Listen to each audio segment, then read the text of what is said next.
what I'll do today is to introduce the speakers over here. Firstly, let me introduce Mr. Gunn. Mr. Gunn is the, the Group CEO of Ltdor Energy Group, right?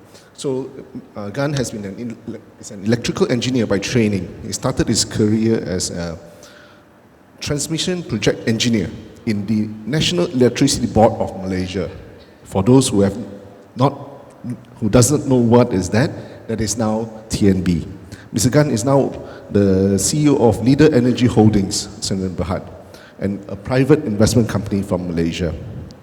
He has about 40 years in the field of transmission and engineering, generation projects, operations and service of high and medium voltage equipments and systems, and lately the development of renewable energy projects, especially in large-scale solar farms.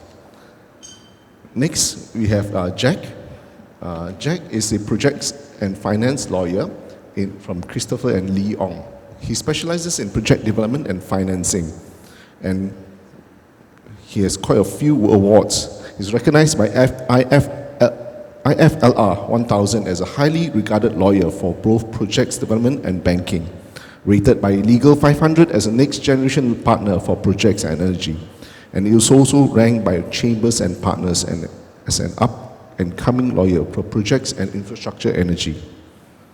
Jack has significant experience advising on the development and financing of infrastructure projects. He has keen interest in the energy sector and has advised on an extensive range of renewable energy matters. Right. Jack has also advising lenders and borrowers on a variety of financing transactions, including acquisition, project financing, trade finance, and many others. Right. And lastly, we have Achmat Nadhrain. Nadhrain is a senior director in Cypark Resources. Nadhrain started his career with in Cypark, right? And from 2004, he has been involved in renewable energy.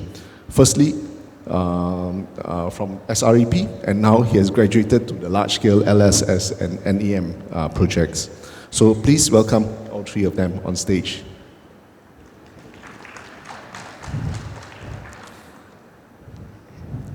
Okay, for our topic today, utility-scale solar, a guide for developers and investors. Right? Malaysia has recently targeted, under the MyRER program, right, to have renewable energy to contribute to 31% of the energy mix by 2025 and 40% by 2035. That actually means that we need about 12,900 megawatts by 2025. We are currently at about 8,500 megawatts of RE capacity, right, which is a gap of about 4,000 plus megawatts in probably about 3 years. Right?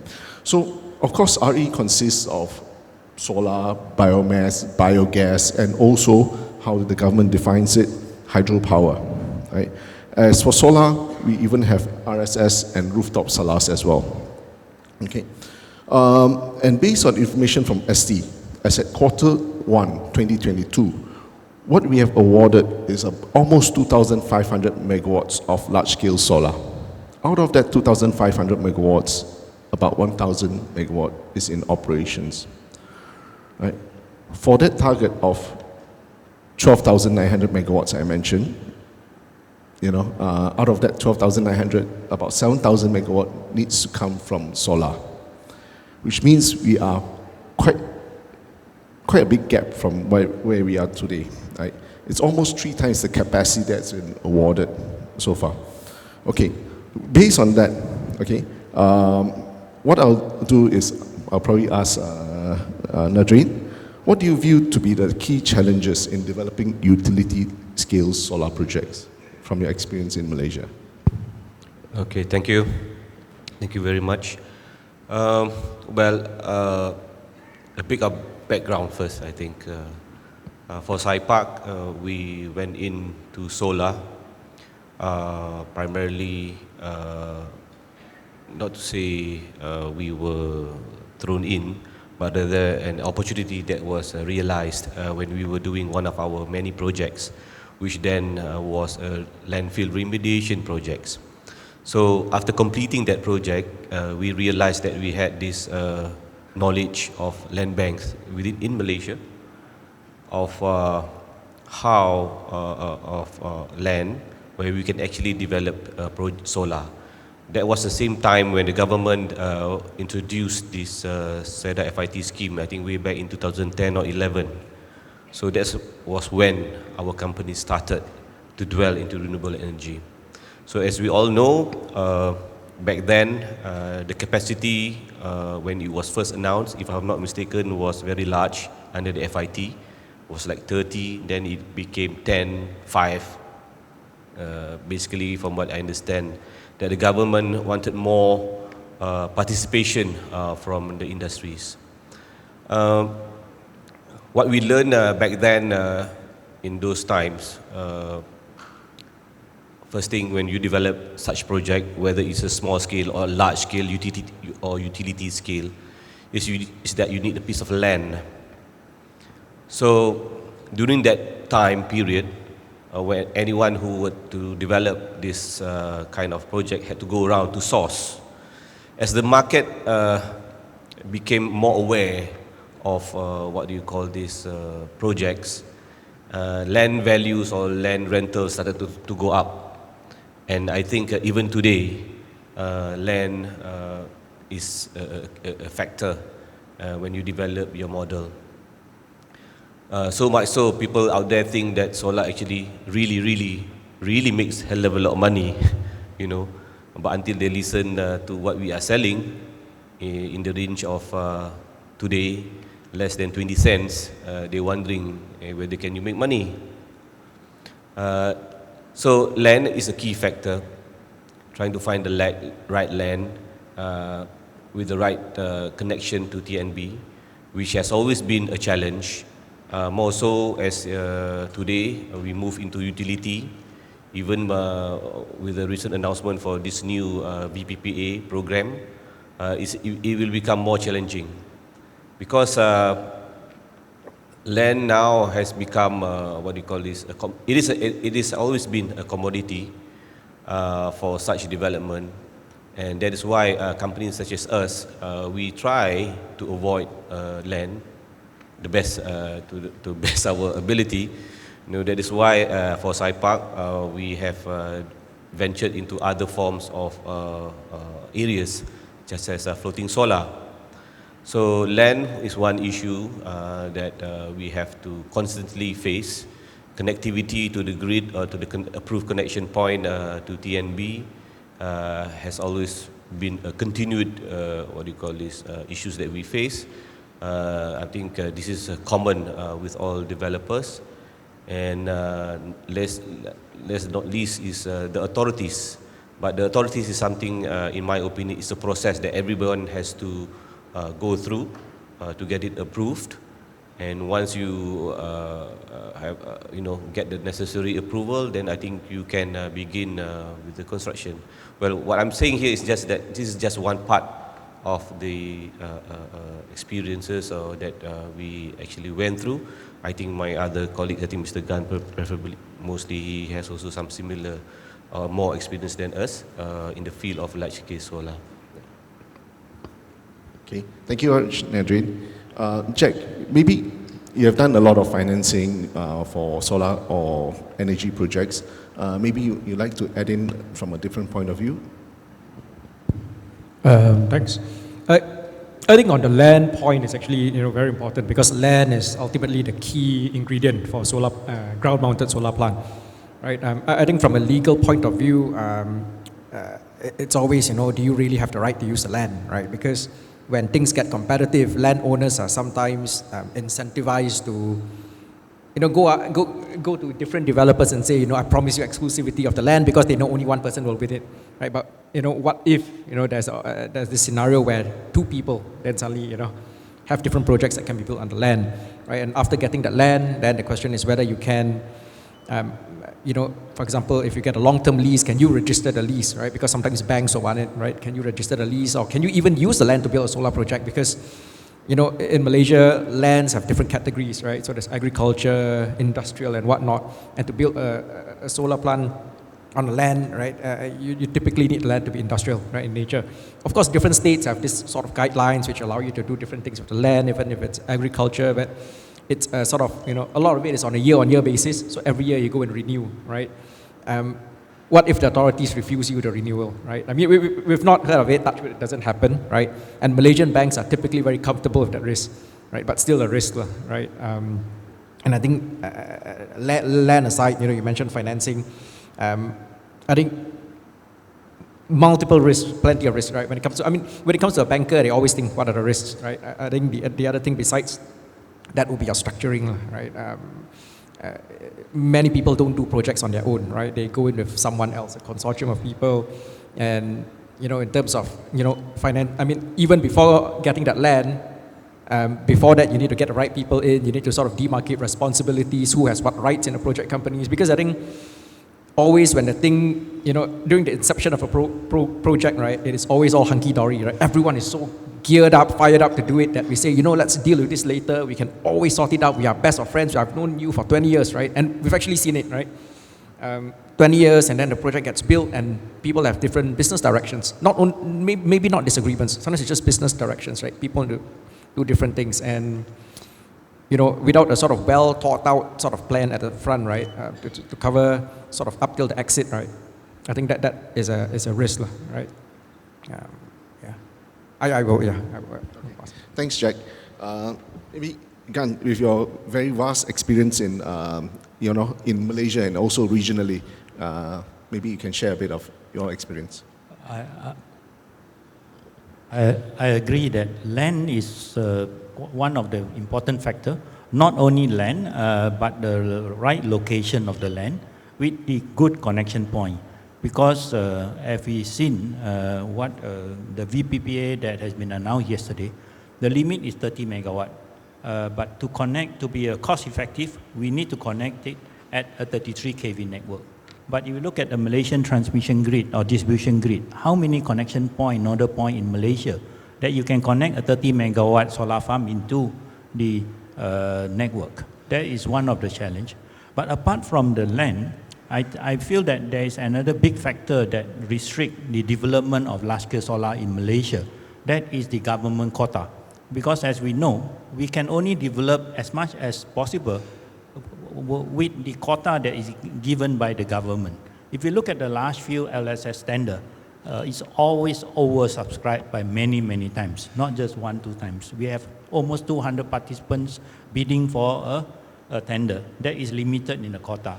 So despite all the challenges with all the land that we have seen, which I fully agree with my two colleagues here, but there are still lands available for Malaysia. So in order to close the gap or to meet the target that has been set by the government, I feel that the government need to enlarge the quota or give me more quotas to the public for the bidders like us to participate. So that is one of the challenges that I feel. Okay, thanks, Gan. So the quota is one of the things that the government can control. But is there something that we can do with regards to land or the location? Is there something that can be done by developers to improve that situation? I have actually seen, because as Eddie you have said, we are also active in the region. We have projects in the whole Southeast Asia and also Taiwan. I have seen in other countries where the idea of a solar park, basically the government allocate a certain portion of the land with the connection, transmission connection available. That means there is a connection point ready to take in 200, 300 megawatt of solar. Then you can invite several developers to jointly develop the area. So number one, you have a land that is allocated specifically for solar projects. And the second point is, more important point is, as I said, the connection point. You have a transmission grid that is able to take in few hundred megawatt of solar. So and that cost of connection can be shared by all the developers. That will indirectly bring down the development cost of solar farm in Malaysia. So that is one way, basically, to encourage and to have more solar farms in Malaysia. Yeah, thank you. Nadhrain? Sorry, the point that raised by Mr. Gunn is very interesting. Yes, I think it is rightly so. I think with the imminent, I use the word imminent, situation whereby the grid now has become somewhat congested, especially at the low voltage level. I think there should be an encouragement by the authorities to develop such parks. I think there are several countries, if I'm not mistaken, who has done this. Australia is one of them. That basically opens up new areas. Because as you know, currently we are very limited to the existing transmission lines, whatever it is. But if the government or the authorities could actually come in to encourage by opening up a new line, for example, because not all transmission lines out there are congested, so in doing so, the government could actually facilitate by getting TNB, for example, opening up one particular dedicated line, and then at the end of the line, this is where within that particular area or zones, zones is what they normally use it in Australia, if I'm not mistaken, where they encourage developers to come into that one particular area. So rightly so, in terms of connection costs can be shared by those developers who are in there, and even the developers also are willing to pay for that charges, whatever that the authorities impose on them if they are there. I think this is one of the ways that can, how shall I say, encourage further development of large scale or large scale utility scale systems, be it solar or other forms of renewable energy for that matter. Okay, thank you, Nadhrain. Okay, maybe from your various other investments in renewable energy, other than solar, are there any other renewable energy sources that we should be looking at on a large scale? Well, yes, obviously. I think solar is one of them. I think the reason why the country is doing a lot of solar is because it is very easily implementable compared to other forms of energy, such as, for example, like biogas or biomass. I think the government is in the right direction to pursue such activities, but I think in terms of the speed, they need to work faster. I cite you just one example. Biomass in terms of solid waste. All right, Cypark is involved in biomass, not only in solid waste, but also in agricultural waste. So the issue with regard to biomass in terms of solid waste, there are actually large opportunities that is available around the country. But in terms of the development has been slow. The government has been trying to develop waste-to-energy plants for the last, as far as I know, 20 years since my involvement in this renewable energy field. But because of policies and hierarchies or whatsoever, implementation issues, I think this has made the growth of such opportunities a step back rather than a way forward. Because I think other countries, they have gone beyond. I think sometimes we don't have to look far. Just like across the causeway, our neighbors, they have turned this into energy business as opposed to just solving waste management issues. So I think if the government or the authorities can relook into this opportunity and make it easier for one to develop such project, of course there are policies, but policies are and rules and regulation, they are there basically to make sure everybody is aligned, but try not to confine so much until we cannot move. So biogas is also another industry that we are also in, but again, biogas also there are limitations because biogas need a byproduct of organic waste, for example. And right now the most favored biogas projects out there are biogas from Pome. The issue with regard to this are basically the location or the localities of this mill itself, which is situated very far from the grid. So maybe in the future, which I think now there are some people discussing, instead of pulling the grid to the mill itself, you actually transfer the gas from the mill to a centralized location, And from that centralized location, you can actually process it into other fuels, for example, or use it as fuel in a biogas engine to generate electricity. So this is also another way of doing the projects. Okay. Thanks, Nadhrain. Maybe, Jack, would you want to comment a bit on the opportunities? What do you see are the opportunities for developers and investors, having dealt with many different developers and investors? I think developers of projects are split into several categories. One would be people who are in there for the long haul, right? So I think a lot of people take different strategies in this market, right? And there are various incentives for them, right? So those who come in at the long haul, I mean, obviously, the game plan is just to come in, they probably can bid at a lower price, I think, right? And again, I'm not an expert, but I think, right, the logical assumption is that they can bid at a lower price because they are there for the long haul, while developers, they have to come in at a higher price, right? Because they need to sort of flip the project. But in any event, there will be someone who is always willing to pay that amount, right? So I think the opportunities for people coming in, I think the opportunities for flipping projects are lower, right? I think that the sector is such that a lot of people come in with sort of, even if they are long-term players, they always have a slight thing at the back of their head that, we may want to divest in X number of years, right? I think it is important to sort of put things into perspective and to understand what the limitations are, right? And especially with this VPPA, right? Because under the large-scale solar program, it's quite clear what the restrictions are, right? Whether you go ahead and you really sort of go down the proper route or you want to go the backdoor route. I mean, that's, I suppose, your choice. But it's quite clear what the limitations are. But for example, the CGPP, that's the guidelines were just launched yesterday. It's not very clear as to, I mean, there's still a 5-year moratorium, right? But I think there's probably slightly more scope for people to play with. So I think in terms of opportunities for people to come in terms of solar, right, there may be slightly more room to maneuver, right? Not only for people who are coming in to invest in projects, build or flip, right? I think there's even room for debt capital or debt providers, right? Because I think in Malaysia, the thing about financing is that a 30 megawatt plant is really neither here nor there, right? So again, we don't provide financing, but we work with, a lot of developers. And when they go to the bankers, they're often told, 30, it's not 50, it's not, it's, and if you want to raise funds via debt financing, like Sukuk, for example, also not really worth your while, right? So I think there are alternative providers out there, right? There are alternative providers. A lot of them are actually based in like Singapore and all that, and a lot of them are interested in funding these kind of projects because in their books it's a tick for ESG, it's a tick for this sort of projects. So I think there's room for these sort of players, right? In terms of other projects, I mean, biomass, biogas, we act for some of them, but I think as rightly pointed out, few and far in between. I think for waste to energy, it's often a perception issue, right?